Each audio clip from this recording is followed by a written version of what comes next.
सारे सवालों को इकट्ठा करके रखिए। कभी 10-15 साल के बाद मौका मिलेगा तो उसको सोशल साइंटिस्टों के द्वारा उसका एनालिसिस करेंगे। और पीढ़ी बदलती जाती है, वैसे स्थितियां जैसे बदलती जाती हैं, वैसे उनके सपने, उनके संकल्पों, उनकी सोच कैसे बहुत माइक्रो तरीके से बदलती है, इसका एक बहुत बड़ा थीसिस शायद ही इतना सैंपल किसी के पास नहीं होगा जी तक। आप लोग मुझे सवाल पूछ करके भेजते हैं। चलिए लंबी बातें नहीं करते हैं, मैं चाहूंगा कि कहीं से शुरू करें, ताकि हर बार मेरे पर एक शिकायत आती है कि साहब ये कार्यक्रम बहुत लंबा चलता है। आपका क्या मत है, लंबा चलता है? लंबा चलना चाहिए। अच्छा, मुझे और कोई काम करना नहीं है। अच्छा ठीक है, आप ही के लिए हूं। बताइए क्या करेंगे? कौन पहले पूछते हैं? दुनिया को बदलने की तमन्ना हो अगर, दुनिया को बदलने की तमन्ना हो अगर, दुनिया को नहीं खुद को बदलना सीखे। माननीय प्रधानमंत्री जी, आपका प्रेरक एवं ज्ञानवर्धक उद्बोधन सदैव हमें सकारात्मक ऊर्जा एवं विश्वास से भर देता है। आपके बृहद अनुभव एवं ज्ञानपूर्ण मार्गदर्शन की हम सब उत्सुकता से प्रतीक्षा कर रहे हैं। माननीय, आपके आशीर्वाद एवं अनुमति से हम इस कार्यक्रम का शुभारंभ करना चाहते हैं।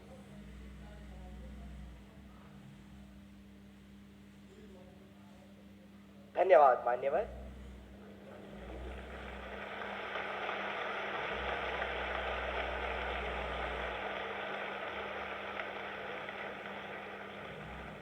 माननीय प्रधानमंत्री जी, अपनी समृद्ध सांस्कृतिक विरासत और स्थापत्य सौंदर्य के लिए प्रसिद्ध शहर मदुरई से अश्विनी एक प्रश्न पूछना चाहती है। अश्विनी, कृपया अपना प्रश्न पूछिए। Honorable Prime Minister Sir, Namaskar. My name is Ashwini. I am a student of Kendra Vidyalaya number 2 Madurai, Tamil Nadu. My question to you sir is, how do I deal with my family disappointment if my results are not good? What if I don't get the marks I am expecting? Being a good student is also not an easy job. Expectations of others become so high that the person who's giving exam gets so much stress and they go into depression. Nowadays, it is common for students to cut their hands and become irritated, and there is no one they could trust with their feelings. Kindly guide me on this. Thank you, sir. Dhanyavad Ashwini. Honorable Prime Minister Sir, Navtesh Dagur hails from the heart of India's capital, Delhi, the imperial seat of several empires, with its charming blend of a grand medieval history and amazing architectural style. Navtesh is seated in the hall and wishes to discuss an identical issue through his question. Navtesh, please ask your question. Good morning, Honorable Prime Minister Sir. I am Navtesh Jagur of Kendra Vidyalaya, Pitampura, Delhi region. Sir, my question to you is, how do I deal with my family's situation when my results are not good? Kindly guide me, sir. Thank you very much. Thank you Navdesh. माननीय प्रधानमंत्री जी, संसार को शांति और करुणा का संदेश देने वाले भगवान बुद्ध, गुरु गोविंद सिंह तथा वर्धमान महावीर की जन्मभूमि प्राचीन नगर पटना से प्रियंका कुमारी कुछ इसी प्रकार की समस्या से जूझ रही हैं और आपका मार्गदर्शन चाहती हैं। प्रियंका, कृपया अपना प्रश्न पूछिए। नमस्ते माननीय प्रधानमंत्री जी, मेरा नाम प्रियंका कुमारी है। मैं रवीन बालिका +2 विद्यालय से राजेंद्र नगर पटना से 11वीं की छात्रा हूँ। मेरा प्रश्न यह है कि मेरे परिवार में सब अच्छे नंबर से पास हुए हैं, मुझे भी अच्छा नंबर लाना है। इसके लिए मैं तनाव में चली गई हूँ, इसके लिए आप मुझे मार्गदर्शन दें। धन्यवाद। धन्यवाद प्रियंका। माननीय प्रधानमंत्री जी, अश्विनी, नवतेज एवं प्रियंका यह महसूस करते हैं कि यह महत्वपूर्ण मुद्दा कई छात्रों को प्रभावित करता है और इसे हल करने के लिए आपका मार्गदर्शन चाहते हैं। अश्विनी, आप क्रिकेट खेलती हैं क्या? क्रिकेट में गूगली बॉल होता है।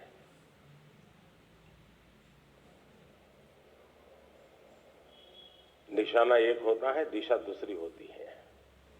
मुझे लगता है कि आप पहले ही बॉल में मुझे आउट करना चाहती हो।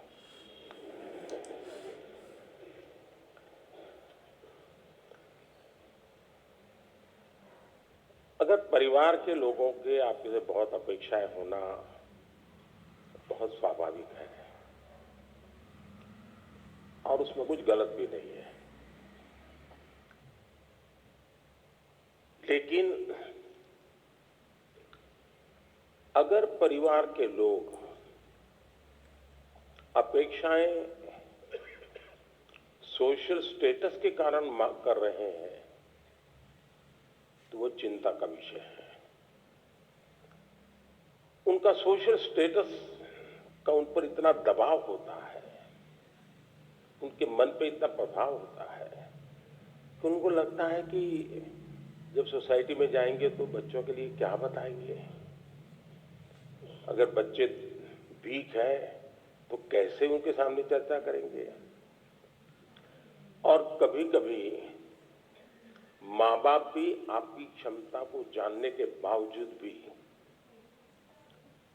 अपने सोशल स्टेटस के कारण अपने आसपास के साथियों दोस्तों में क्लब में जाते हैं, सोसाइटी में जाते हैं, कभी तालाब में कपड़े धोए जाते हैं, बैठते हैं, बातें करते हैं, बच्चों की बातें निकलती हैं, फिर उनको एक इंफीरियरिटी कॉम्प्लेक्स आता है और इसलिए बाहर बहुत बड़ी बड़ी बातें बता देते हैं अपने बच्चों के लिए और फिर धीरे धीरे वो इंटरनलाइज कर लेते हैं और फिर घर में आकर के भी वही अपेक्षाएं करते हैं और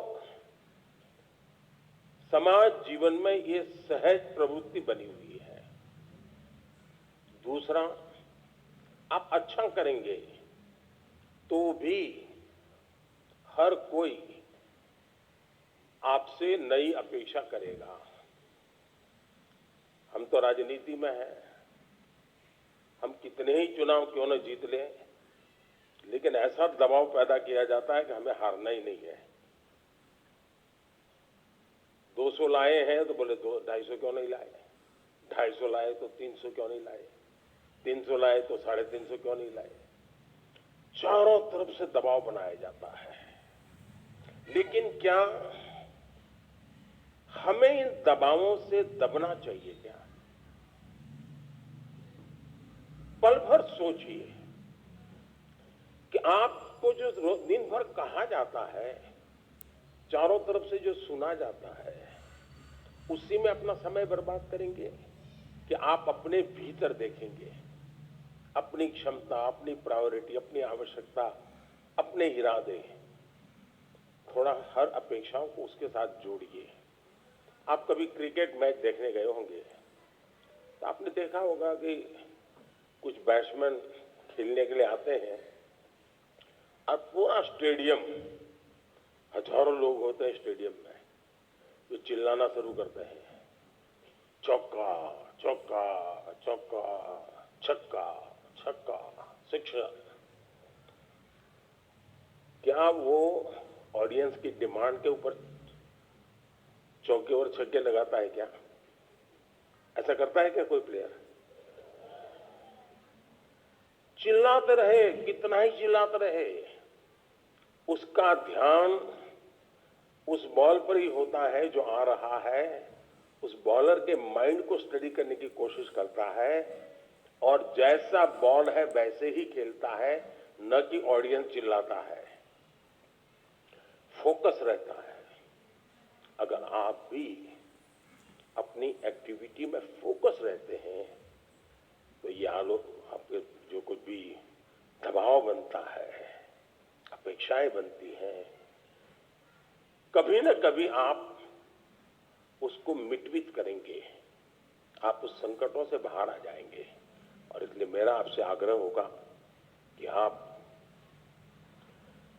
दबावों के दबाव में न रहें। हाँ, कभी कभी दबाव को एनालिसिस कीजिए। कहीं ऐसा तो नहीं है कि आप स्वयं के विषय में अंडर एस्टिमेट कर रहे हैं। आपकी क्षमता बहुत है, लेकिन आप खुद ही इतने डिफरेंस मेंटालिटी के हैं कि नया करने के लिए सोचते नहीं। तो कभी कभी वो अपेक्षाएं बहुत बड़ी ताकत बन जाती है, बड़ी ऊर्जा बन जाती है। और इसलिए अपेक्षाएं, माँ बाप को क्या करना वो मैं पहले ही कहा। सामाजिक दबाव में माँ बाप ने बच्चों पर दबाव ट्रांसफर नहीं करना चाहिए, लेकिन बच्चों ने अपनी क्षमता से कम भी अपने आप को नहीं आंकना चाहिए। और दोनों चीजों के बल देंगे तो मुझे पक्का विश्वास है कि आप ऐसी समस्याओं को बहुत आराम से सुलझा लेंगे।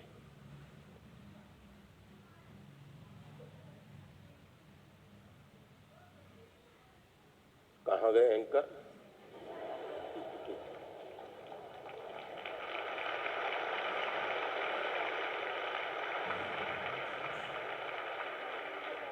माननीय प्रधानमंत्री जी, आपका कोटि कोटि धन्यवाद। आपके प्रेरक वचनों से अभिभावकों का अपने बच्चों के लिए समझने का मार्ग मिला है। मान्यवर के दबाव में न रहें, हम गांठ बांधकर परीक्षा में उत्साह बनाए रखेंगे। आपका धन्यवाद। माननीय प्रधानमंत्री जी, चंबा प्रकृति के अनछुए सौंदर्य को समेटे भारत के पेरिस के रूप में प्रसिद्ध पर्वतीय नगर है। चंबा हिमाचल प्रदेश से आरुषि ठाकुर आभासी माध्यम से हमसे जुड़ रही हैं। आरुषि, कृपया अपना प्रश्न पूछे। माननीय प्रधानमंत्री जी, नमस्कार। मेरा नाम आरुषि ठाकुर है और मैं केंद्रीय विद्यालय बनीखेत ढलौजी, जिला चंबा की कक्षा 11वीं की छात्रा हूँ। माननीय, मेरा आपसे यह प्रश्न है कि परीक्षा के दौरान जो बात मुझे सबसे ज्यादा परेशान करती है वह यह है कि मैं पढ़ाई कहाँ से शुरू करूँ। मुझे हमेशा लगता है कि मैं सब कुछ भूल गई हूँ और मैं इसी के ही बारे में सोचती रहती हूँ, जो मुझे काफी तनाव देता है। कृपया कर मार्गदर्शन कीजिए। धन्यवाद सर। धन्यवाद आरुषि।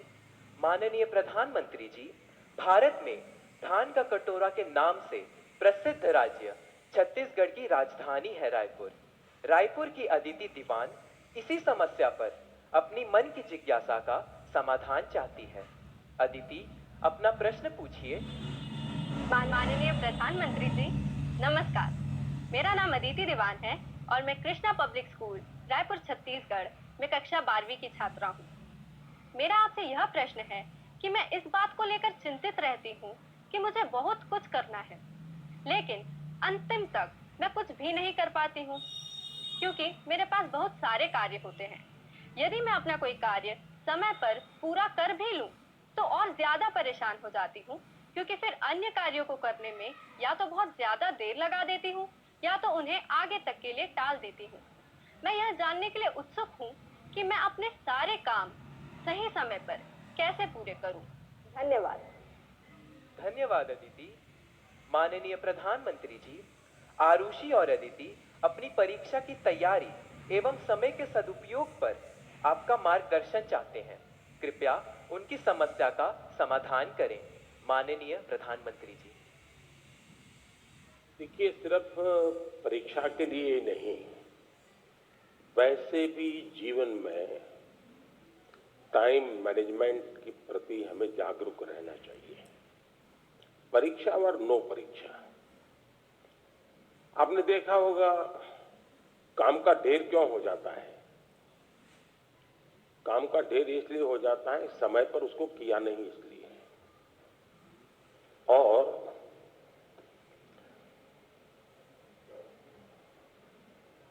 काम करने की कभी थकान नहीं होती है। काम करने से संतोष होता है। काम न करने से थकान लगती है। सामने दिखता है, अरे इतना सारा काम, इतना सारा काम, और उसी की थकान लगती है। करना शुरू करें। दूसरा, आप कभी कागज पे अपना पेन पेंसिल लेके डायरी पे लिखिए। एक हफ्ते भर आप नोट कीजिए कि आप अपना समय कहाँ बिताते हैं। अगर पढ़ाई भी करते हैं तो कितना समय किस विषय को देते हैं, और उसमें भी शॉर्टकट ढूंढते हैं कि बेसिक में जाते हैं, बारीकियों में जाते हैं। थोड़ा अपना एक एनालिसिस कीजिए। मैं पक्का मानता हूं कि आपको ध्यान में आएगा कि आप जो आपकी पसंद की चीजें हैं उसी में सबसे ज्यादा समय लगाते हैं और उसी में खोए रहते हैं। फिर 3 विषय ऐसे हैं जो कम पसंद है लेकिन जरूरी है, वो फिर आपको बोझ लगेगा। मैंने 2-2 घंटे मेहनत की लेकिन ये तो हुआ नहीं। और इसलिए आप सिर्फ पढ़ना 2 घंटे ऐसा नहीं, लेकिन पढ़ने में भी जब फ्रेश माइंड है तब जो सबसे कम पसंद विषय है आपको, सबसे ज्यादा कठिन लगता है, तय कीजिए पहली 30 मिनट इसको, फिर एक पसंदगी वाला विषय है 20 मिनट उसको, फिर थोड़ा कम पसंद वाला 30 मिनट उसको। आप ऐसा स्लैब बनाइए तो आपको रिलैक्सेशन भी मिलेगा और आपको धीरे धीरे उन विषयों पर रुचि बढ़ेगी जो आप नॉर्मली टालते हैं और अच्छे विषय में खोए रहते हैं। और समय भी तो बहुत जाता है। आपने देखा होगा, आप में से जो लोग पतंग चगाते होंगे, मुझे तो बचपन में बहुत शौक था। पतंग की जो माजा होता है, धागा होता है, वो कभी एक दूसरे में उलझ जाकर के एकदम से बड़ा गुच्छा बन जाता है। अब बुद्धिमान इंसान क्या करेगा? यूं यूं खींचेगा क्या? ताकत लगाएगा क्या? ऐसा नहीं करेगा। वो धीरे से एक एक तार को पकड़ने की कोशिश करेगा कि खुलने का रास्ता कहाँ है, और फिर धीरे धीरे धीरे खोलेगा तो इतना बड़ा गुच्छा भी आराम से खुल जाएगा और सारा माजा, सारा धागा एक जैसी जरूरत है वैसा उसके हाथ लग जाएगा।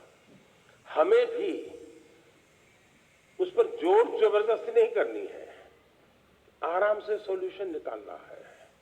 और अगर आराम से सॉल्यूशन निकालेंगे तो मुझे पक्का विश्वास है कि आप उसको बड़े ढंग से करेंगे। दूसरा, आपने कभी घर में अपनी मां के काम को ऑब्जर्व किया है क्या? यूं तो आपको अच्छा लगता है कि जैसे स्कूल से आए तो मां ने सब रेडी करके रखा था, सुबह स्कूल जाना था तो मां ने सब तैयार करके रख दिया था। लगता तो बहुत अच्छा है, लेकिन क्या कभी ऑब्जर्व किया है कि मां का टाइम मैनेजमेंट कितना बढ़िया है? उसको पता है सुबह ये है तो मुझे 6 बजे ये करना पड़ेगा, 6:30 बजे ये करना पड़ेगा, उसको 9 बजे जाना है तो ये करना पड़ेगा, वो 10 बजे घर आएगा तो ये करना पड़ेगा। यानी इतना परफेक्ट टाइम मैनेजमेंट मां का होता है। और जबकि काम सबसे ज्यादा मां करती रहती है, लेकिन किसी काम में उसको बोझ अनुभव नहीं होता है। थक गई, बहुत काम है, बहुत ज्यादा, ऐसा नहीं करती। क्यों? उसे मालूम है कि मुझे इतने घंटे में ये तो करना है। और जब एक्स्ट्रा टाइम मिलता है तब भी वो चुप नहीं बैठती, कुछ न कुछ अपना क्रिएटिव एक्टिविटी करती रहती है। सुई धागा लेके बैठ जाएगी, कुछ तो करती रहेगी। रिलैक्स करने के लिए भी उसने व्यवस्था रखती है।